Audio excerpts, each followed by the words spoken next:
Hello, everyone. Welcome to today's webinar, the Trumpeter Swans of Seedskadee National Wildlife Refuge, a dam mitigation and Trumpeter Swan success story.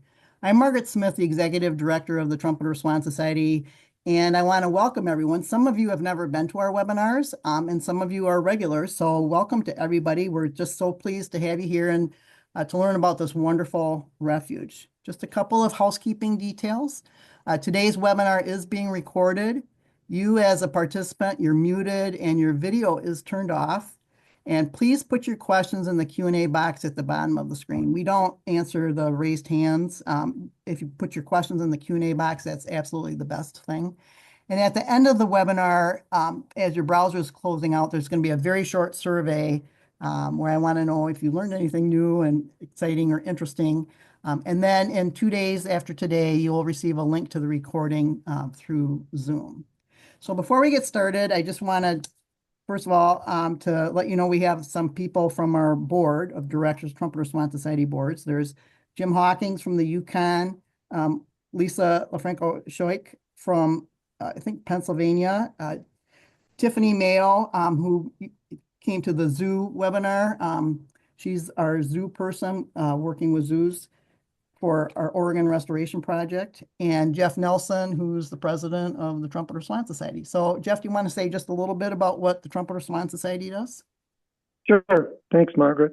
Trumpeter Swan Society started now over 60 years ago. It's a very effective organization, pretty small. We have Margaret, who does a lot of the work, but we therefore do a lot of our work in partnership with other nonprofits, agencies, both federal and state and provincial. So the goal for us is to try to get trumpeters back across as much of their historic range as possible. And we continue to work at that. The swans are doing really well in the interior, the middle part of North America. They've grown tremendously, and that all started with restorations that we were a part of way back in the 60s, 70s, 80s, and that era.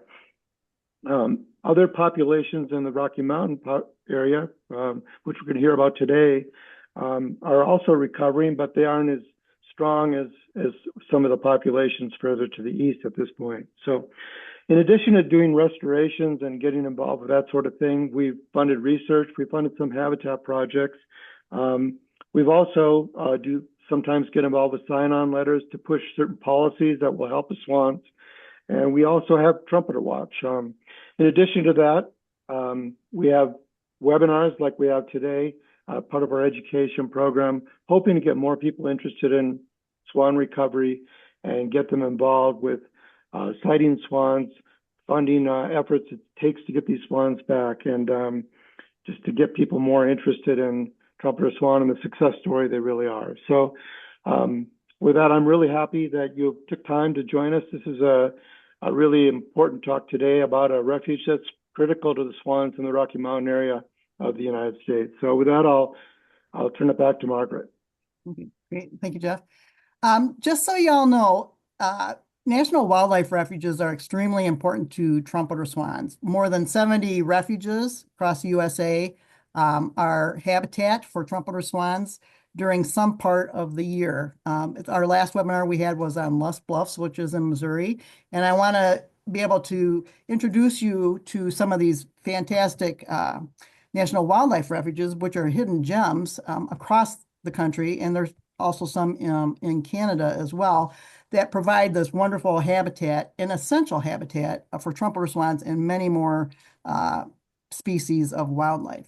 So I want to just turn this over then to Colin Dovichin, who is the sage ecologist at Seedskadee National Wildlife Refuge, and he can take it from there. Hey, thank you, Margaret, and welcome everybody. I'm going to give you guys a presentation about Seedskadee and what I like to term the desert swans that live here and their story. And so before I get into that, I just want to point out that you're going to see a lot of fantastic pictures throughout this presentation, and most of those were taken by Tom Corner, who was a former project leader here at Seedskadee, and he was a great photographer, and we're very lucky to have those pictures. I also am joined by a great panel that was going to help at the end by giving you a little bit of additional information and help answer some questions. Katie Tooley, our refuge manager, Bill Long with the Wyoming Wetland Society, and Zach Wallace, who represents Wyoming Game and Fish. All of us work together to improve habitat and the surroundings for trumpeters, and they help to make it all possible, even more than myself. So if you look at that first picture there, that's part of the intro slide. I just want you guys to get a little bit of feel for Seedskadee, because you can see the mountains in the background, but really we're out in the middle of the desert. This is high desert. We only get 5 to 7 inches of rain or precip for an entire year. And so most of the area is actually sage steppe habitat with the Green River running through it. And the Green River, then water in the desert, is just a gem. And so it gives us the forest, it gives us the ability to have wetlands and some very unique situations for the swans, and we're going to get into it here. So Seedskadee National Wildlife Refuge, we're a 27,000 acre refuge that's located in Sweetwater County in the state of Wyoming in the United States. And I'm going to talk about that a lot more as we go through. But for those of you who are from other countries or are not familiar, the National Wildlife Refuge system in the United States is represented by this blue goose symbol. And so when you see property with signs that have this blue goose, you'll understand that those particular lands were set aside with the idea of providing refuge for wildlife. And when the refuge system was initially founded, most of that revolved around preserving specific wildlife, that being waterfowl and water birds. And so why was that? Why were ducks and geese and swans and water birds in general so important that we needed to have that refuge setting for them? And so I love this slide right here, because not only does it tell the story of the refuge system, but it also tells the story of the trumpeter swan. And so if you were a starlight back in the late 1800s and into the 1900s, if you wanted the most fashionable things to have, you had to have a bird hat. Okay. And if you look at these pictures, it's kind of hysterical. This one down here, if you can see my cursor, it has a whole bird or two built into the hat. And so you see these things here. And so how were people getting a hold of those birds to make these fashionable hats?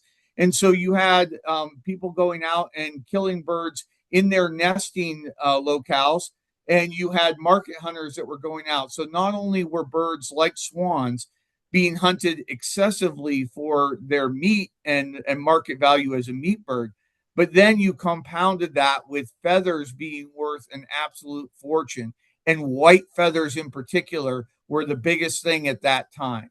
And so you had really a double whammy to your waterfowl water birds, is that not only were they their need for food, but they were also a need for high fashion. And that is why the refuge system came about, to protect those species on their nesting grounds against market hunters for both food and fashion. Okay, now we're going to spend a little bit of time talking about Seedskadee the Refuge, because I'd really like to invite all of you out there to come to Seedskadee at some point, whether it's in the summer or winter, and see what we have to offer. And so besides the trumpeters, I'm going to spend a little time just going over some of the things that are here. And Seedskadee, the Crow word for it, Seedskadee, actually means river of the prairie hen. And so this is a sage grouse, another icon of the West, if you will. And its story at Seedskadee goes back thousands of years. The reason it's called River of the Prairie Hen is, again, we think of that river as a green gem in the middle of a desert, right? And so what happens with the sage grouse here that's so fascinating, and if you want to come see this, it starts in late May, early June. You have the sage grouse performing their lecking dances, and some of you have probably seen the video of the males out there dancing, trying to attract the female. I always joke it's a good thing that I was not born a sage grouse. I had never had a female in my entire life. Okay, but once they get done doing their dancing, matings, and the females nest, these little ping pong ball sized chicks are born, and the mother marches them down into our river valley. And the reason she does that is because unlike the surrounding sage steppe, there is a lot of green, there's water, there's a lot of insects in there, and those chicks start eating that right away. And by August, the mom heads back out of the river bottom, and now the chicks are already the size of small chickens. So that is the story of sage grouse at Seedskadee, and it's an amazing thing to get to see. So where is Seedskadee? Here's a map of part of the Rocky Mountain West here, and you can see up at the very top here, this is Montana, this is Wyoming, down here we have Colorado, and right here in the southwest corner of Wyoming is Seedskadee. And I'm going to go to another map of the actual refuge, and again, here's the state of Montana, simplified into a big square, and Seedskadee is down here in the southwest corner. So Yellowstone National Park is up here, gets into the very northwest corner. And so we're several hours away from Yellowstone. So anybody making a trip to or from, it's pretty easy to incorporate Seedskadee in your trip. And now, as I said before, we're 27,000 acres of Seedskadee. But what's really cool about us is we're 36 linear river miles. Okay, so we have a lot of the refuge exists along this whole corridor of the Green River, and we're able to create wetlands and stuff along there, which has been crucial to the swans. There's more there, but I'll talk about that as we go through. So here I just wanted to include some of the pictures of Seedskadee, give you just a little bit of feel from wherever you're sitting right now, and tell you about the various habitat types that exist on Seedskadee. So of course we have the Green River, which is the source of the water, all coming through the desert, and that is the main source of the water that will be used for the swans. Along that river corridor, we have a narrow riparian forest that exists throughout Seedskadee, one that we actually work very hard to help sustain and is very unique, again, in a desert setting, because those trees actually, from their shade and everything, produce changes in soil chemistry that allow certain plants and species to exist in their shade that couldn't actually live out in the desert. So the riparian forest is absolutely crucial to Seedskadee for a lot of different reasons, none of them relative to the swans. And here's a look at what sage steppe looks like. So if you were to go just a half a mile outside of the river corridor, this is what you would see. And in the West, we call this the sagebrush sea. Some people call it the sagebrush ocean. It's as long and as far as you can see into the distance is sage steppe. And that has its own complete cohort of unique animals and plants that live in there. And it's a very fascinating thing to see if you've never had a chance. Now, we have the Fontenelle Dam north of Seedskadee, about almost 20 miles. And this dam was created in 1965, and it is the reason that I'm here and the reason that we're talking about these desert swans right now. Because what happened when Fontenelle Dam was created is they backed all this water up into all these areas up here. Well, those areas happen to hold wetlands and important habitat that was then put under 50, 100 feet of water and flooded and erased. And so in the federal government, they refer to it as mitigation. The mitigation for that, for destroying those wetlands, was to create wetlands somewhere else. And I laugh a lot about the whole process, because a lot of people used to believe that if you just dug a hole in the ground and put water in it, you had created a wetland. And we now know that that's completely false. It can take decades and decades for water in the ground to actually create what we think of as a wetland, to get all the proper bacterium and insect life and everything to be truly what we're replacing. But that is the foundation of where Seedskadee came from. We are a mitigation refuge to replace the habitat that was destroyed during dam construction. And so I also wanted to throw in a bunch of other pictures in here, because Tom was such a good photographer. I wanted to showcase some of the other species of just the many that you'll get a chance to see if you come to Seedskadee. And this is just a little least chipmunk, just a tiny little mammal, but I think they're absolutely beautiful. Here's a badger just digging a hole here, looking for prairie dogs or least chipmunks or any of the other small mammals that exist on the refuge. And again, these are animals that can be seen throughout the year. Here's a little brown bat. We actually have very healthy population of bats here on the refuge. Again, the river corridor has a lot of insect life that comes off of it. And because of that, we have a great population of bats. And we are very fortunate that they have not suffered from white nose syndrome in our area. We have a whole cohort of big game animals on the refuge. We have tons of pronghorn, we have white-tailed deer, we have mule deer, we have elk, we have moose. This is just a great picture of a group of elk on refuge. Again, you can see that grass that's growing up and that very green around them that you wouldn't associate with the desert except for within that river corridor of life that we talked about. Here's one that always seems to floor people, but it's really interesting is that I have a lot of visitors come down here from Yellowstone National Park. They went to Yellowstone National Park expecting to see a moose, and they never do. And then well, not never, but rarely, because there's so many people, a lot of the animals get pushed back away from the road.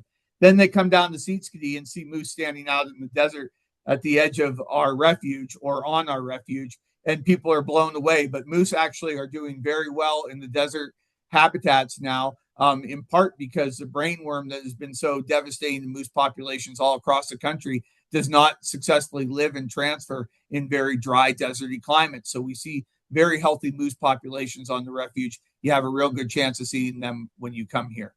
And even though everybody loves charismatic megafauna like the moose, I just have to put my love and a shout out to the sage lizard. Just very underappreciated, but an absolutely gorgeous critter that is common here and one that you too can see when you walk around if you ever make it over to Seedskadee. You're also going to see a variety of mammals and predators here. This one coyote making sure that we didn't have another Canada goose that we didn't want on refuge. I'm just joking that we didn't want them because we're happy to have waterfowl, but whenever you create habitat for prey species like waterfowl, you're going to get the predators that depend on them for their existence to come in. And it's very rare you get to see something carrying off an egg like that. So pretty fantastic photo. Besides all the mammals and reptiles and stuff that I've already talked about, Seedskadee is very unique as we are the most western point for the western monarch, or I'm sorry, we're the most eastern point for the western monarch. So the Rocky Mountains essentially act as a divider between the eastern and western monarch. And the western monarchs have got down to only a couple thousand wintering adults. And if you come to Seedskadee in July and August, you'll get to see monarchs. We have done an amazing job of planting milkweed and having it naturally come back across the entire refuge. And so hummingbirds, monarchs, lots of different types of pollinators in great numbers in July and August on Seedskadee.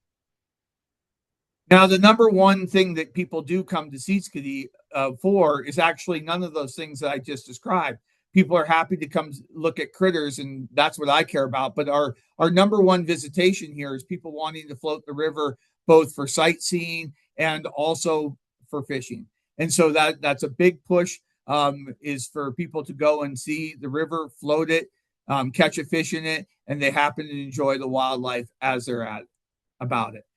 Now, I'll just touch briefly on cultural resources at Seedskadee. I'm a wildlife biologist, so I could care less about cultural stuff, more or less. I care about wildlife, but we do have a lot of amazing history that comes here. Your Oregon Trail, your Mormon Trail, California Trail, the Pony Express, they literally come through here just 2 miles south of the headquarters of Seedskadee. And a lot of people that are really big into history and everything and also enjoy wildlife like to come here and enjoy the cultural aspect as well as the wildlife. But as you can see, there used to be a lot of sheep grazing pushed through here. A lot of those people running the California, Mormon, Oregon trails came through here, and they did a lot of destruction with that many people pushing through a small area. And we've done a lot to make sure that those areas have recovered wildlife and vegetatively. And so what do we do at Seedskadee National Wildlife? Like, what does a wildlife refuge actually do? And what was that mitigation I was talking about earlier? So here is a picture of a created wetland. And so when I say created, this wetland wasn't here naturally. We actually dug this wetland out and we dammed it up. And now we use gravity to run water from the river through a series of these wetlands so that we could create habitat for trumpeter swans and waterfowl and shorebirds as part of our mandate as a refuge. And so in the very top, way back here, you can actually see a little pair of trumpeter swans in the distance. But we've created a number of these wetlands, and we have swans that come here in the spring and set up and breed on all of these wetlands. So Seedskadee is very unique in that you can come see swans here during the spring and summer as they are doing their breeding. And then you can come see an even larger group of them in the winter. And we'll talk about that as we move forward. So again, one of the major things that we do for management is these created wetlands, which we manipulate the water levels of to provide perfect habitat for waterfowl and water birds.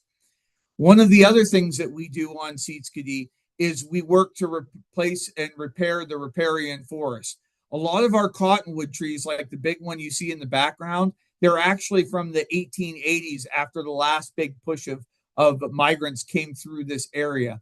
And so because we're sandwiched between those dams that were created, it's had a negative effect on the water table, which in turn has affected the forest's ability to replenish itself. So we are actively working to replenish the riparian forest, including the willows that you see in this picture. We plant and transplant willows up and down the river and cottonwoods like you see in the background. What you're seeing right here, though, is something very unique. So when dams are constructed, they're constructed for several reasons, right? They're constructed to keep the water levels at a stable area. In other words, it reduces the floods and the low water that occurs in areas. And it acts as a storage for water for other uses, okay? Whether it's hydroelectric, drinking water, blah, blah, blah. Now, one of the problems that happens to you as the river that's below, or in our case, even sandwiched between two dams, is that those natural flooding events that used to occur all the time no longer occur. And so what you're seeing in this picture to the left is a natural side channel, an oxbow, if you will, of where the river used to flow, or a piece of it used to flow before the dam was constructed. Once the dam was constructed, a lot of those side channels simply filled in with silt and trees and plants because they didn't have any big flows of water to flush them out anymore. So now what nature used to do for us for free, here at Seedskadee, we actually have to do mechanically. And so I'm going to play this video on the left.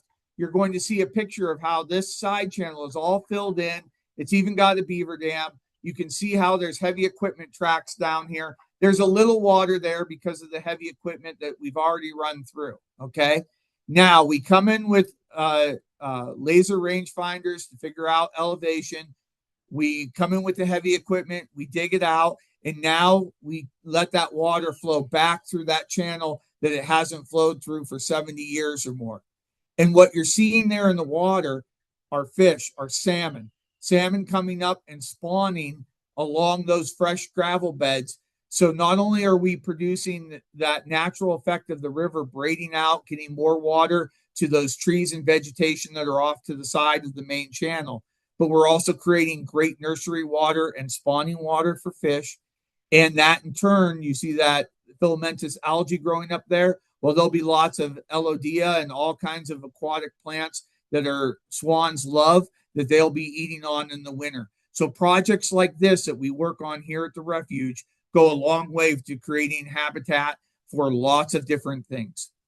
Okay, now let's go back to Fontenelle Dam, because at the start of this, I said a dam mitigation and swan success story. So what did I mean by that?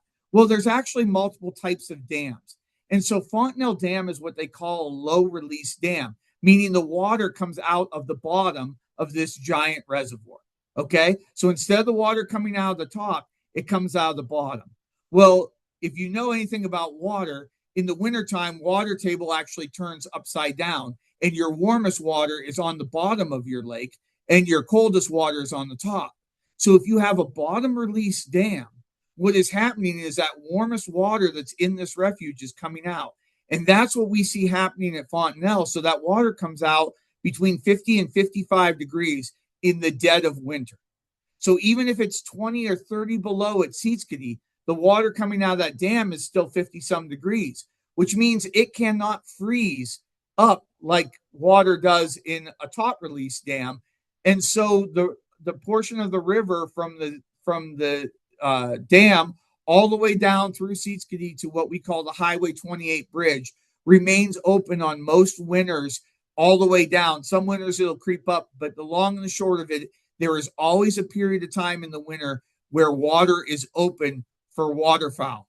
And that is why we have this huge concentration here between 300 and 400 trumpeters from all over the place, different states around us. Even some birds from Canada show up here, and they stay here at Seedskadee for the winter. So I touched on it earlier when I said that we have, the breeding swans that are producing cygnets right during the summer and spring.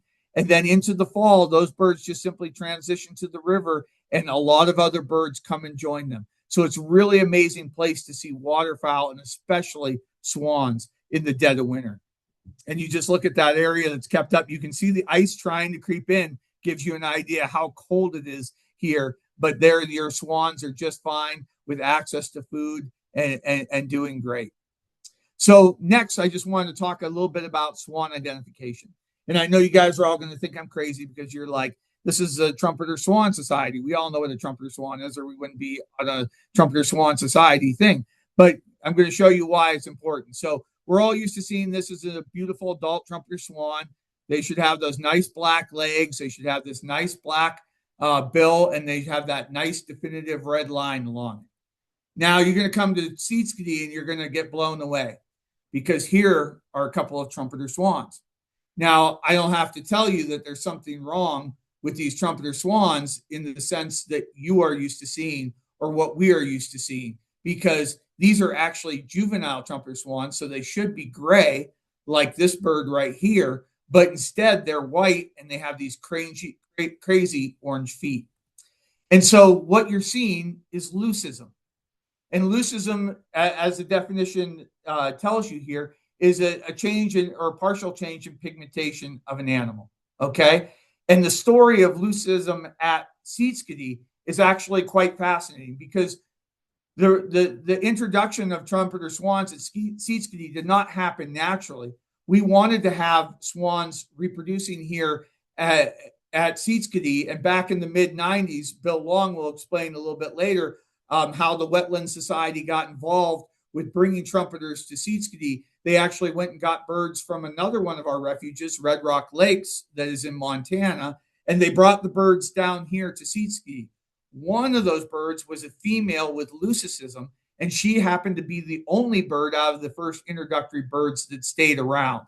And all of these birds then that have leucism that you see on Seedskadee, and it varies each year. Sometimes we see them, sometimes they have orange, sometimes they have pink. It's very interesting to see the variants, but they are all direct descendants of that female from Red Rocks Lakes. And so here's a picture of them in the wetland. Again, as I said, we have swans that breed here and produce cygnets. So if you come in June and July, you're probably going to get to see some of these cute little guys. But again, here you see, this is what a classic cygnet should look like for the trumpeters. These are the two adults. And so here's that gray cygnet that you would expect. And now look, you have this cygnet that has a clearly pink bill, and it has legs that look like it could be orangish pink. It's tough to tell. Now this cygnet has the typical dark bill, but again, here it is with those pink legs, right? And both of these cygnets are already as white as the adults, which really throws people off when they come here and they see these cygnets at a larger size and they realize, oh my gosh, something's wrong. Those are really small, stunted adults. But no, it's just those birds that have leucism. Here's another separate picture here where you see, like one of the interesting things about trumpeters that some of you may or may not know is that the older a pair gets, the less productive they are. And so a lot of times your pairs that have been here for many years will produce only 1 to 3 cygnets, where younger pairs will have much bigger hatches of 6, 8, 10 cygnets. And so this pair that has produced a lot of leucistic birds here, they only had this 1 cygnet, but look at how beautiful white she is. Now, besides the lucidity thing here, you see just crazy things happen in swan world, and you know, swans are typically used as a symbol of love, and I think that's neat in this particular case. And so what you're looking at here is, even though the picture is a little cut off there, is two adult trumpeter swans, but that is not a cygnet, that is a baby goose. Okay, and you can see one of the swans here is also leucistic, has a crazy different leg colorations, but it has the black bill. So the story here is about 3 years ago, these trumpeters had a nest and the nest failed. Okay. Sometime after that, they adopted this baby goose and they kept with this goose for the entirety of the season until they migrated to the river with the goose as a full adult. And so I thought that was really just a neat situation of trumpeters just showing the love that people assign them and adopting this baby goose and raising it all the way to adulthood.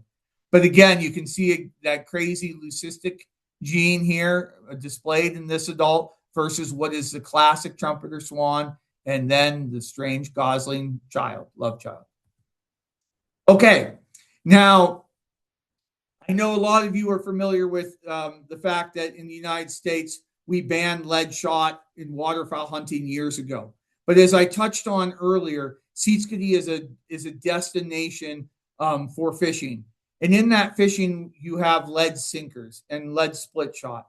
And so we have not been able to, at this point in the country, change the law to where lead split shot is not allowed. So unfortunately, we still do lose swans. But unlike places back in the Midwest, where they're still getting lead shot in some of those wetlands and lakes because they're more permanent and hard bottomed. Out here, we do not have a problem with the lead shot, but what we do have happen is that those swans can get into lead sinkers. And as this X-ray of a sick swan showed, it was lead poisoning that unfortunately led to this one's death. And so I want to close by saying, Sporting Lead Free is an organization out there right now that's really pushing for less use of lead throughout our country. And you can see, you can get on their website and learn more about Sporting Lead Free and their attempts to further push the ability for us to do away with the lead in a lot of these systems, because they're not just affecting swans, it's affecting eagles, it's affecting a lot of the different birds in the system. So I would highly encourage all of you to take a look at Sporting Lead Free. And with that, I'll wrap up my presentation, and I will give you guys, I will give the panelists here a chance to add in any of the things that I forgot as I went through my presentation, and then we'll get to questions. Any of the panelists want to step in and say anything right off the bat? We'll start with Bill.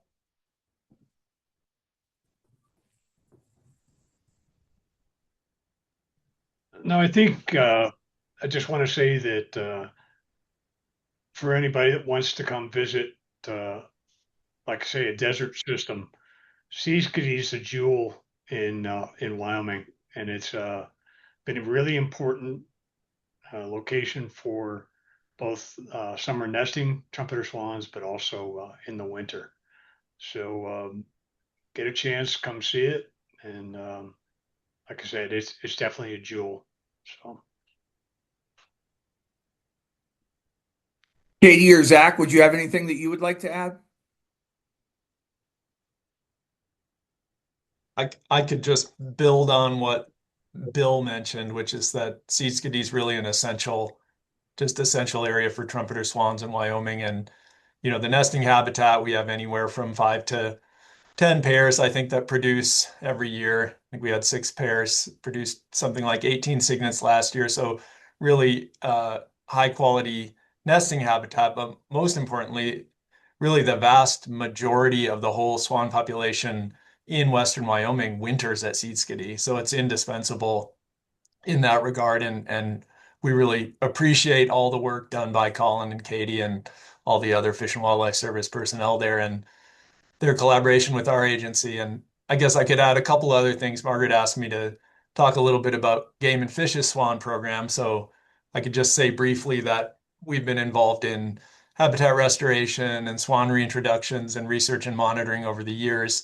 And all that work is highly collaborative and coordinated through the Pacific Flyway. And we also have a Greater Yellowstone Trumpeter Swan working group that the states and federal agencies and NGO partners all participate in. And our agency monitors trumpeter swans across the state with 3 aerial surveys per year. And those include Seedskadee, and the refuge biologists help us out with on-the-ground observations for those. And we continue swan restoration efforts in the state in collaboration with Bill Long and the Wyoming Wetland Society. And we're currently focusing those efforts on the Big Sandy watershed, which is another desert watershed, maybe even more of a desert than the area around Seedskadee, about 30 miles northeast of Seedskadee. And the cohort of birds that we released there last year wintered on Seedskadee. I guess last thing I'll say is that, at this point, from my perspective, swan restoration in Wyoming has been a really big success. And so, in my short involvement with swans in my role at Game and Fish, a lot of our work focuses on just maintaining and building upon those successes. But that wasn't always the case. And, the work that Colin referenced and that Bill Long could tell you more about that took place in the 90s really succeeded in restoring the species to the Green River Basin and basically all the areas in Wyoming where it occurs outside of the national parks and that little part of northwestern Wyoming. And the population in the Upper Green that was successfully restored now is the majority of the swans we have in Wyoming. So that really couldn't have happened without Seedskadee as the centerpiece of that restoration effort. So just a few more things to emphasize the importance of the refuge in swan conservation in Wyoming. Thanks. Yeah, thanks for adding that, Zach.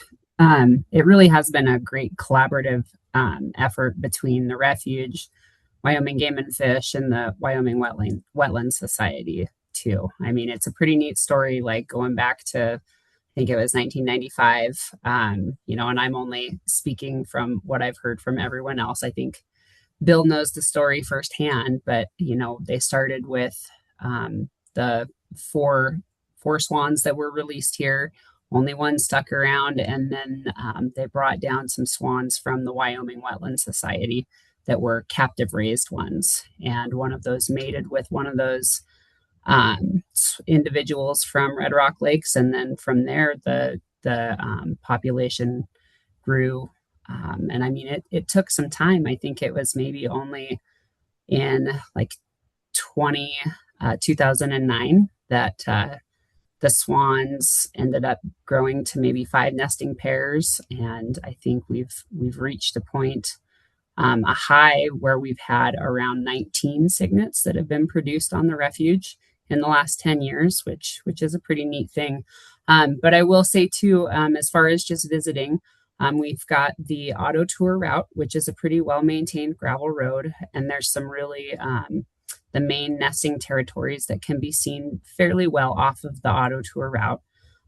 But with that, when they're nesting, which is kind of late May and into June, or May and June, they can be very secretive, and a lot of times you won't see them when they're sitting on their nests, and they won't emerge with their young until probably mid-June or early July.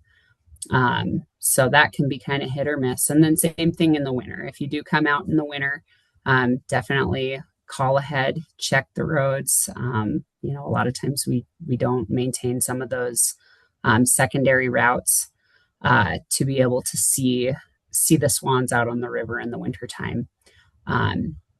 But they do concentrate in numbers, and that kind of depends upon the winter and how harsh it's been and how far up the river is frozen. So I guess those were a few things I thought I'd touch on, but yeah, Colin covered it really well, and appreciate everybody being here and being invited to do this.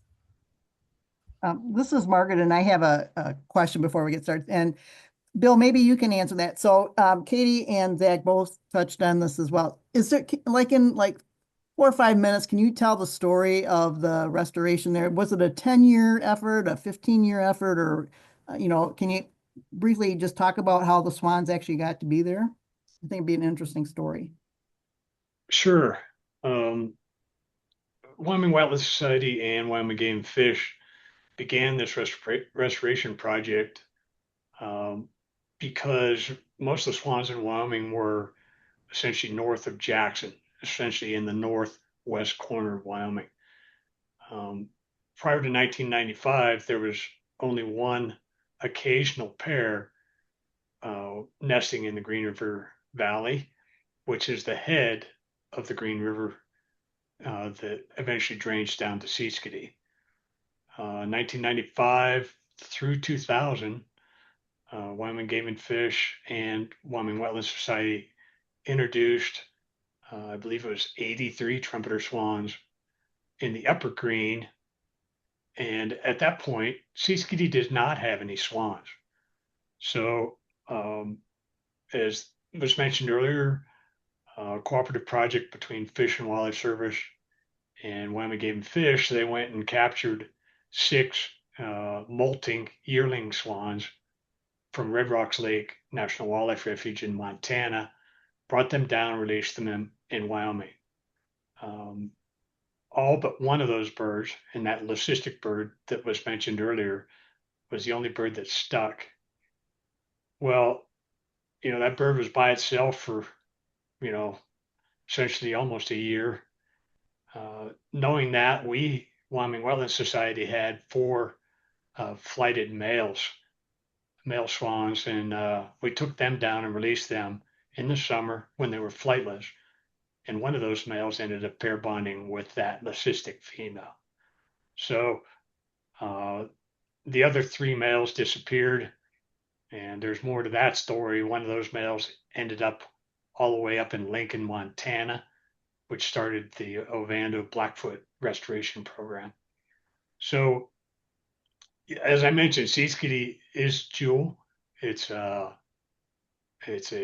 desert environment, but a really nice river system that goes down through it.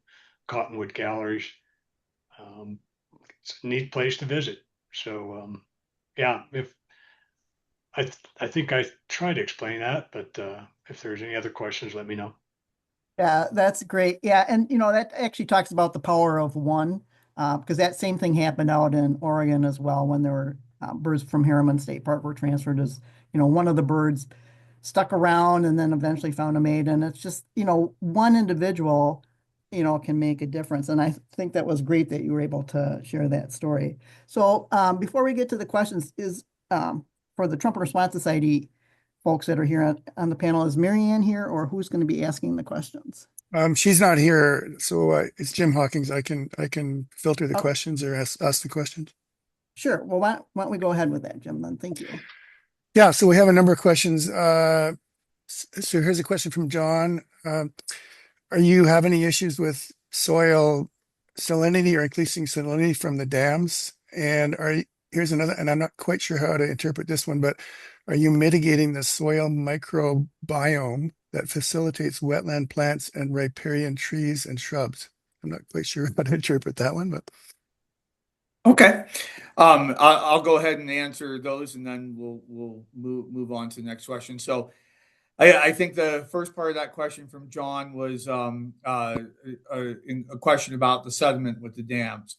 And so John's absolutely right, I think, in where he's going is that when you end up below a dam, because there is not that those high flushes of water, those flooding events, what tends to happen over time is you completely lose your sediment. All right. And so the water's pushing through and it's washing sediment away, but up above that dam is acting as a big catch. And so all the sediment that would naturally flow down the river, including the debris and detritus that would be, slowly breaking down and forming that, is gone. And so I touched on that just briefly, is that's what's affecting some of our ability to handle our forest restoration, because usually a river deposits sediment on a point bar and takes it away on the cut bank, and then your seeds fall on that exposed sediment, they start to grow, and that whole process is no longer happening. Now, in relation to us, in relation to the swans in our wetlands, the sediment isn't as much of an issue, and the bacterium that I talked about isn't as much of an issue because of a simple thing. Number one, when we dug the wetlands, we removed all the soil, and so we have that soil that we can consistently add back into the wetland as needed. Okay, but the other part is because the river system is connected directly to our wetlands. In other words, that water flows in and it flows through the wetlands and then out. It is bringing, from the day that they were dug, it is bringing some of that bacterium and everything in. And especially when they were first dug right after the construction of the dam, there was still good sediment within the river system. Now 70 years later, most of that, well, not 70, but 45, 50, so yeah, 70 years later, all that sediment is gone, but a lot of that sediment actually came in the early years and deposited into those wetlands and helped to create them as really complete wetlands at an early stage. Where if, like I said, you dug that hole out in the desert and filled it with water, but you were just, taking water from, say, groundwater and pumping it in there, you would be getting none of that same bacterium or natural sediment in there at all. So hopefully I answered that question. If not, John, you can hit me up again. Also, I'll just say, even before we go on to the next question, that anybody that's watching this, feel free to contact the refuge and talk to me if you would like, or Katie, about any of the stuff we talked about or any biological questions you have that we don't address online. Thanks, Colin. Here's a question from Linda. She's wondering what happened to the beavers when you dug that trench out that had a beaver dam on it.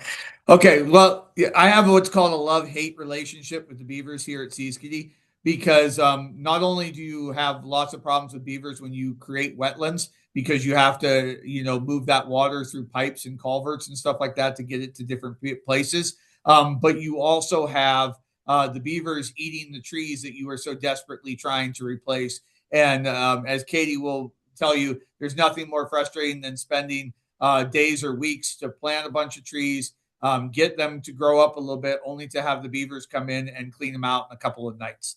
Okay, so we do have to do beaver control here on Seedskadee. But one of the great ways we do that is also in conjunction with Bill Long's Wetland Society and the Wyoming Game and Fish. And we are actually the seed source for beaver restoration efforts across the state of Wyoming. So we live trap beavers every year, and we try to get them together. We try to get like the adult male and female in the family all in one time, all in one group.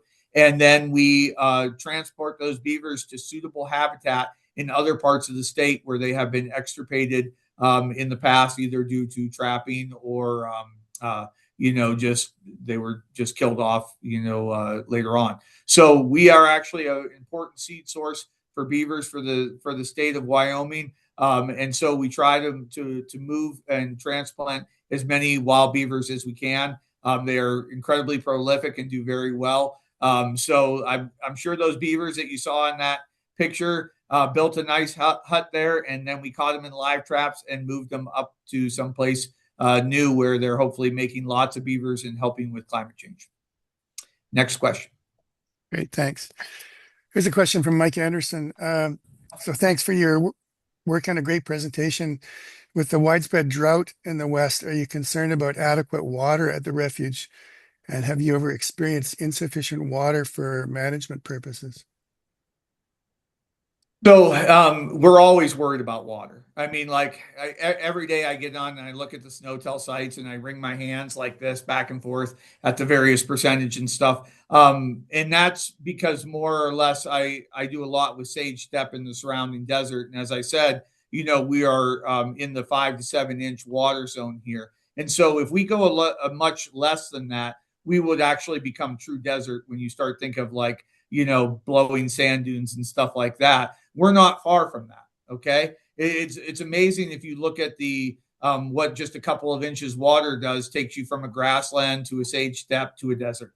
Okay. So we always worry about water, not so much in relation to our managed wetlands. So when the Bureau of Rec created Seedskadee, along with that came water rights for a specific amount of water that was enough to take care of the wetlands, even at what some of the lower flows have been. And so because that dam manages the flows, we rarely go below 800 CFS, even in the wintertime. And with that 800 CFS, we are able to we can take a percentage of that off and fill all of our wetlands. So our wetlands and whatnot have not been affected as much by the drought because we are still getting at least enough water to fill those.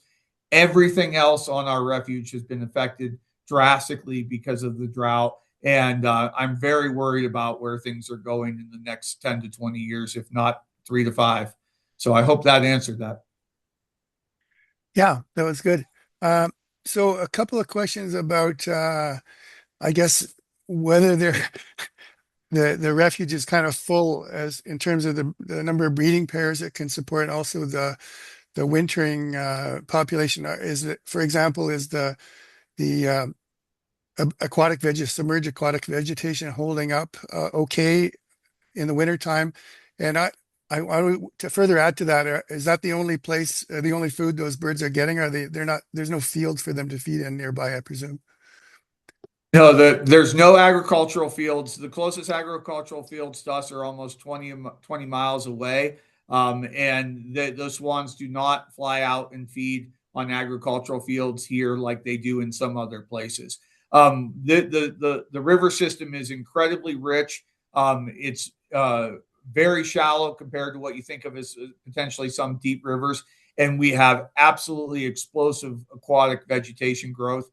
Our swans, when they leave here in the spring, are fat and happy. And so I do not see that we're near any kind of tipping point as far as the 300 to 400 swans that we usually winter. I could see if you had an incredibly bad winter where it froze up enough of the river that swans couldn't access it, then things could get bad at a point like that.